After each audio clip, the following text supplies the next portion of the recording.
Now, yesterday, as we mentioned earlier, a bunch of people were traveling overseas. Something wild happened on Rubio's airplane. They had to turn around. There was a crack in the windshield of the airplane. What? Traveling to Germany, they literally made a reversal. And once they were en route to Munich, the plane on which Rubio was flying experienced a mechanical issue. They turned around, cracked windshield. I hate that. It's probably a semi-truck flying in front of it.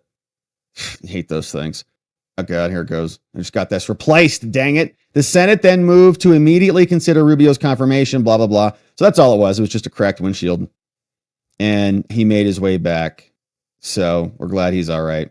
And speaking of that, so we had the Indian Prime Minister come and join us yesterday, and there was a pretty interesting question. These questions have changed a lot, pretty dramatically, since the state media got thrown out of the room like the AP did. And here is one question to Trump and the president from India. Thank you very much. You and the president, you both spoke about combating ISIS. You both sounded very excited about this partnership upcoming. And I was curious, how much more confident are you with President Trump leading this country that there will be peace through strength and you will have a successful partnership with the United States versus with Biden's incompetence and weakness over the last 4 years? That's your question, but I'll answer it. I agree with you. Gross incompetence.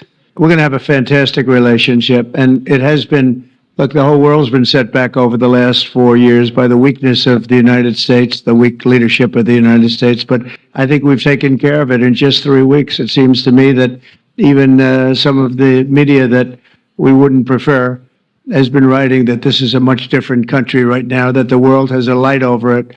Not only our country, but the whole world. The Prime Minister told me that before, too, even over India. The world has a light. They need the United States to be strong and powerful, but good. And I think that's happened, and I think it's happened in a very short period of time. But I will tell you, we're going to have a fantastic relationship, and it'll make both countries much stronger. All right. So fun statement, fun question, a little different style of question than we were used to back during the first Trump term. And speaking of foreign affairs, Zelensky explained, or actually told more about the phone call that he had with President Trump, which we mentioned yesterday. So Trump talked to Putin and Trump talked to Vladimir Zelensky.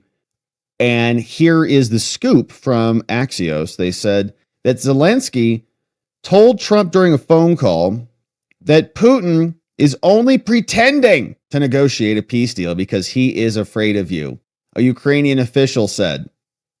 Trump's phone call with Putin and Zelensky on Wednesday launched his diplomatic effort to push for an end to the war. While Trump told Zelensky he got the impression that Putin wants a deal, the Ukrainian president expressed a more skeptical view about the intentions of his Russian counterpart. Zelensky's message to Trump was, "You have leverage over Putin." Now, while Trump and Hegseth this week ruled out NATO membership for Ukraine or sending troops, Trump expressed support for a peacekeeping force, also told Zelensky who would be a part of the negotiating team. Zelensky's office didn't comment. White House did not respond to a request for comment. Three sources said the call between Trump and Zelensky was positive, went on for about an hour, longer than with Putin.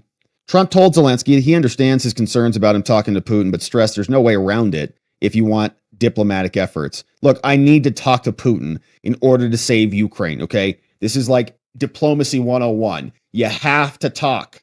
We know Joe Biden couldn't talk, but Trump can. So it's a new tool in the arsenal. Amazing. Trump also told Zelensky Putin wants a deal and asked if Zelensky is still committed to getting one. Zelensky replied that he still wants a deal, but he thinks Putin is just telling Trump what he wants to hear. He told you he wants a deal because he is afraid of you, because you're strong. Trump told the president that he could be right, but his impression was that Putin is serious. We will know soon. President told his Ukrainian counterpart that he understands Ukraine will need security guarantees. Told Zelensky that his upcoming meeting with Rubio in Munich will be very important. He also said that Director Ratcliffe and envoy Steve Witkoff are also going to be on the U.S. negotiating team. Nice. And asked Zelensky to appoint his own. Trump ended the call by giving Zelensky his personal number and said, just call me directly. Yeah, what's up? You don't need to go through a White House. It's like a whole new president in town. Zelensky told Trump at the end of the call he would give him a championship belt from Ukrainian heavyweight boxer Alexander Usyk. Trump didn't mention the U.S. envoy for Russia-Ukraine, Keith Kellogg, either in the call.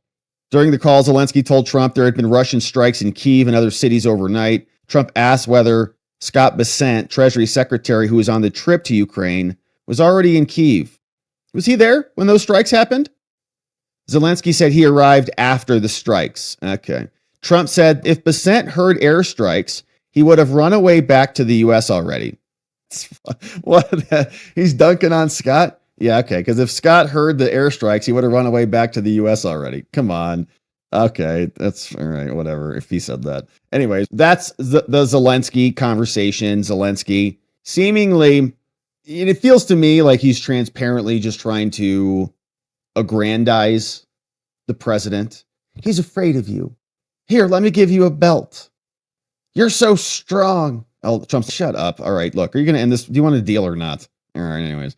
So here was another conversation. Now, a lot of people were upset with the president, the neocons rather. So not a lot of people, but what's left of the neocons and the Democrats and what's left of them are very upset with the president saying, yeah, he has to give up land. Zelensky has to give up land to the Russians who invaded, and he's not going to be a part of NATO. This is totally capitulation. And this is Trump being a stooge of Putin. How many times have you heard that lately? Here is a clip saying even the Biden administration recognized like they're going to have to give up some land. This has always been in a part of the conversation. Privately, even Biden officials often acknowledge that Ukraine would ultimately have to give up some territory in order to secure a deal to end the war, though those Biden officials usually avoided saying that out loud.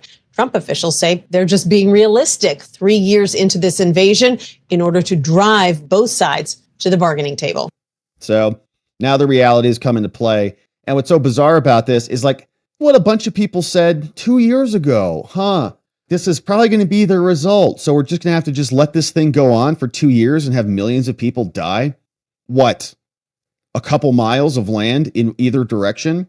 Or was it really just about funneling the war machine, right? And just having this go on indefinitely and exploiting it while they had a dementia patient up there at the seat in the Oval Office. JD Vance was there explaining and dunking on the rest of the Eurozone for being anti-democratic in the truth of the phrase and being in opposition to Western ideals for many reasons that JD Vance will explain. And unfortunately, when I look at Europe today, it's sometimes not so clear what happened to some of the Cold War's winners. I look to Brussels, where EU commissars warn citizens that they intend to shut down social media during times of civil unrest the moment they spot what they've judged to be, quote, hateful content. Ridiculous. Or to this very country, where police have carried out raids against citizens suspected of posting anti-feminist comments online as part of, quote, combating misogyny on the internet, a day of action. I look to Sweden, where 2 weeks ago the government convicted a Christian activist for participating in Koran burnings that resulted in his friend's murder. And as the judge in his case chillingly noted, Sweden's laws to supposedly protect free expression do not, in fact, grant, and I'm quoting, a free pass to do or say anything without risking offending the group that holds that belief. And perhaps most concerningly, I look to our very dear friends, the United Kingdom, where the backslide away from conscience rights has placed the basic liberties of religious Britons in particular in the crosshairs. A little over 2 years ago, the British government charged Adam Smith Connor, a 51-year-old physiotherapist and an Army veteran, with the heinous crime of standing 50 meters from an abortion clinic and silently praying for 3 minutes, not obstructing anyone, not interacting with anyone, just silently praying on his own. And after British law enforcement spotted him and demanded to know what he was praying for, Adam replied simply, it was on behalf of the unborn son he and his former girlfriend had aborted years before. Now, the officers were not moved. Adam was found guilty of breaking the government's new buffer zones law, which criminalizes silent prayer and other actions that could influence a person's decision within 200 meters of an abortion facility. He was sentenced to pay thousands of pounds in legal costs to the prosecution. Now, I wish I could say that this was a fluke, a one-off crazy example of a badly written law being enacted against, but no. This last October, just a few months ago, the Scottish government began distributing letters to citizens whose houses lay within so-called safe access zones, warning them that even private prayer within their own homes may amount to breaking the law. Naturally, the government urged readers to report any fellow citizens suspected guilty of thought crime. In Britain and across Europe, free speech, I fear, is in retreat. Certainly feels that way. We've covered many of those stories here about how they're investigating and knocking on people's doors for their social media posts. Did you say this offensive thing? This is against the state because you don't want illegal immigration or legal immigration taking over your country. You're now on notice and you're about to go to jail.